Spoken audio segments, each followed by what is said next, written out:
if you have a very emotional scene, you know, like let's say you've just been raped or you're breaking up with your boyfriend and you're crying, you spend all this time in the waiting room getting in your zone, and then you come in and they're like, hey, how are you? Nice to meet you. Do you have any questions? And they're all chatty with you.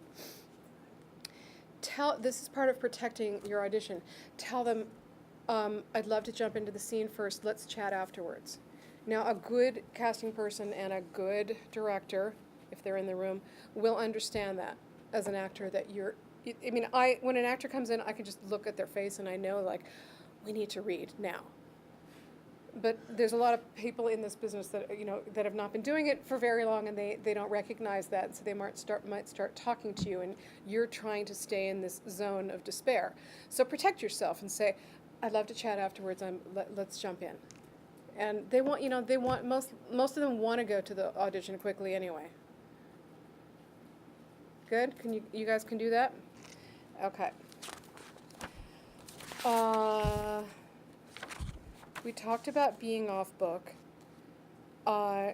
Being off book is incredibly important because it helps you be able to connect to your reader. You kind of break the spell for me when you're looking down when you're like, I love you. Yeah. So you've got to be able to be off book so that you can connect with who you're reading with.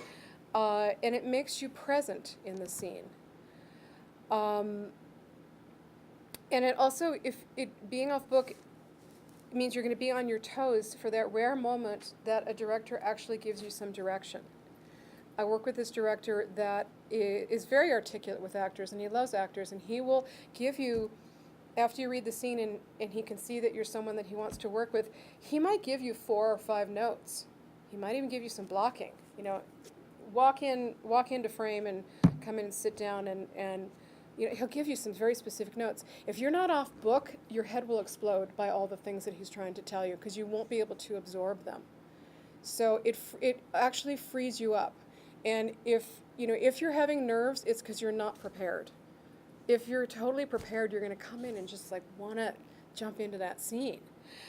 So you'll be able to take direction because you're completely prepared. In these initial auditions, we talked about holding the sides in front of you. It's totally fine to do that. Turn the scenes as you go along. And if you have a total freak out, like, if you miss a line or go up on your lines and you freak out, it's all about how you handle it. Did I tell you the tightrope walker analogy last night?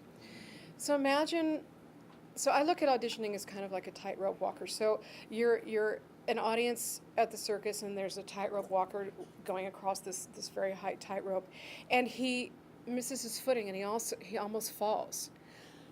But he recovers gracefully, and the whole audience is up on their feet. Yay! Oh my God, because he just did the most amazing thing. He recovered. Now, if you're auditioning and you miss a line and you have a complete meltdown, like, oh my God, I'm so sorry. Can I please start again? I always do. Damn it, I always do. Can I please start again?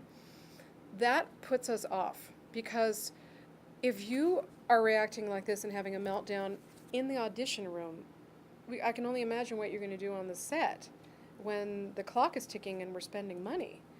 You know, that gives me pause. But if you screw up a line and you say, I'm going to start over, and then you just start over and you recover gracefully, or you say, give me a second, you look down, you find out where you are, and you continue going. That, we're going to root for you when you do stuff like that. It's how you handle it that makes us feel like we're in good hands. If you handle it well, I feel like, oh, he's totally got it. He's fine. Again, like, you didn't run out of anybody's puppies here. It's not a big deal. You missed a line, so what? But it's how you react to that makes us feel like we have confidence in you.